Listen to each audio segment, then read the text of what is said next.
हाँ तो नमस्कार दोस्तों, कैसे हो आप सभी। उम्मीद करते हैं कि आप सभी अच्छे होंगे। तो दोस्तों आज की इस वीडियो में क्लास 10th के फिजिक्स से एक ऐसे सवाल को लाए हैं इस वीडियो में जो कि क्लास 10th के फाइनल एग्जाम में हर बार इस तरह के सवाल पूछे जाते हैं। तो चलिए स्टार्ट करते हैं। तो दोस्तों ये सवाल जो है वो 2 नंबर का एग्जाम में हर बार प्रश्न आता है। तो दोस्तों सबसे पहले हम लोग देखेंगे कि क्वेश्चन क्या है। तो देखिए क्वेश्चन है दोस्तों, प्रकाश के परिवर्तन के नियम लिखिए। ये 2 नंबर के सवाल है। कितने नंबर के? 2 अंक का सवाल है। तो चलिए इस सवाल को हम लोग उत्तर देते हैं। तो दोस्तों इस प्रकार से लिखेंगे उत्तर लिखकर लिखेंगे कि प्रकाश का परिवर्तन के नियम 2 होते हैं। तो लिखेंगे प्रकाश का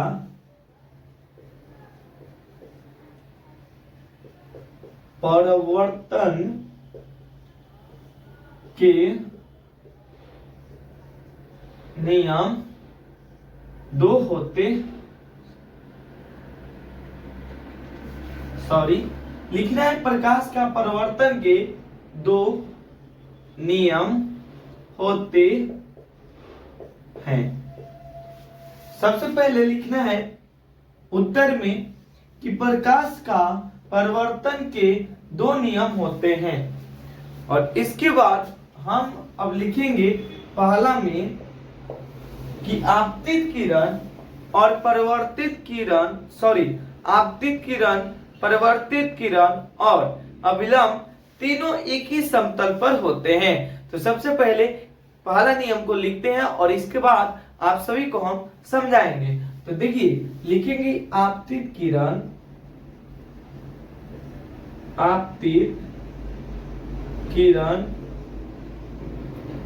परिवर्तित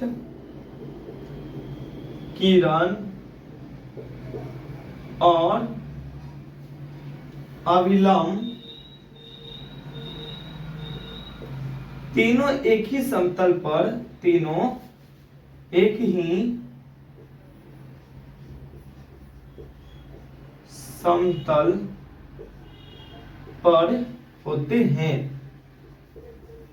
होते हैं।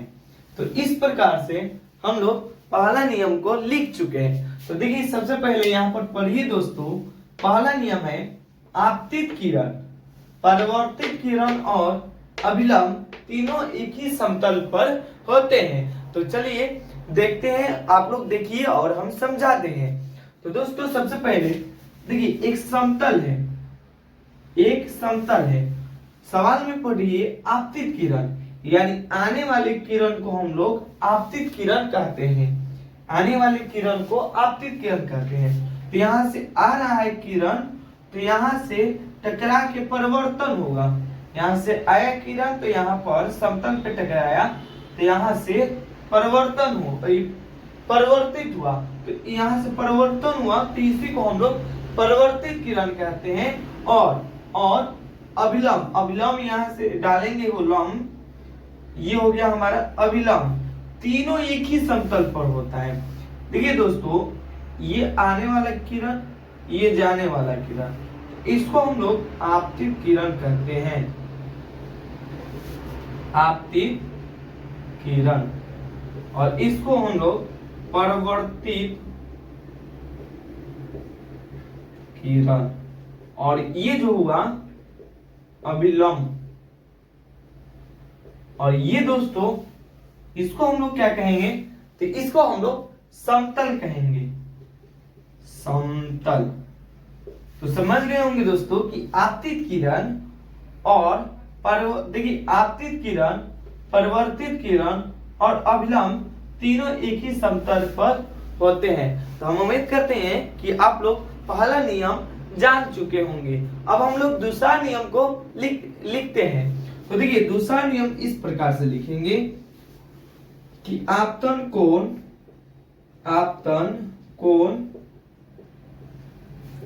परिवर्तन कोण के बराबर होते हैं। परिवर्तन कोण के बराबर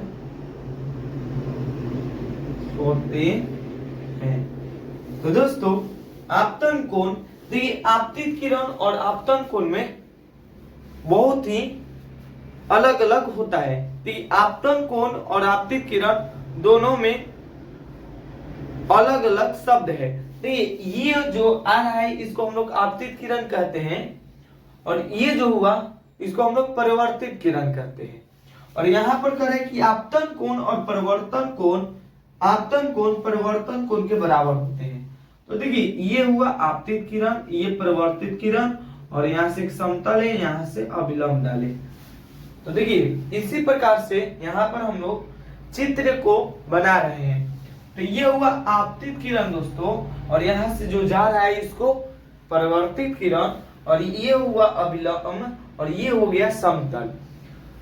तो करें आपतन कोण, तो देखिए आपतित किरण और अभिलंब के बीच जो कोण बनता है इसको ही हम लोग आपतन कोण कहते हैं, आपतन कोण।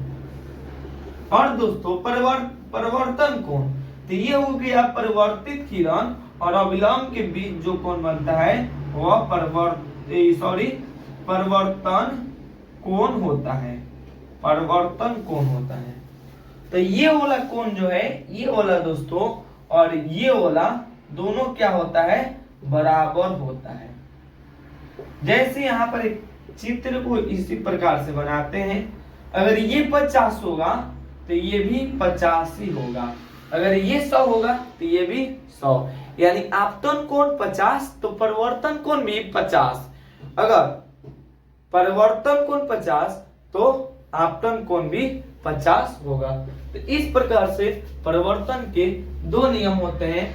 पहला नियम आपतित किरण परिवर्तित किरण और अभिलंब तीनों एक ही समतल पर होते हैं, तो आप लोग समझ चुके होंगे। और दूसरा नियम को देखिए, आपतन कोण और आपतन कोण परिवर्तन कोण के बराबर होते हैं। तो ये भी आप लोग समझ चुके होंगे कि ये वाला कोण और ये वाला कोण दोनों बराबर होते हैं। तो आपतित किरण, देखिए आपतित किरण और अभिलंब के बीच जो कोण बनता है उसको हम लोग आपतन कोण कहते हैं, और परिवर्तित किरण और अभिलंब के बीच जो कोण बनता है उसको हम लोग परिवर्तन कोण कहते हैं। अगर ये 50 आपतन कोण 50 तो परिवर्तन कोण भी 50 ही होगा। अगर परिवर्तन कोण 50 तो आपतन कोण भी 50। अगर हम 50 है तो ये वाला कोण भी 50 ही होगा। तो हम उम्मीद करते हैं कि आप सभी आसानी पूर्वक से समझ चुके होंगे, अब बताने की कोई आवश्यकता नहीं है। तो दोस्तों इसी प्रकार की वीडियो के लिए हमारे चैनल को सब्सक्राइब कीजिए, और दोस्तों इसी प्रकार के मजेदार क्वेश्चन के लिए, इंपॉर्टेंट क्वेश्चन के लिए हमारे चैनल को सब्सक्राइब कीजिए, और अपने दोस्तों के पास भी शेयर कीजिए, और एक लाइक जरूर कीजिएगा। तो वीडियो देखने के लिए शुरू से अंत तक धन्यवाद।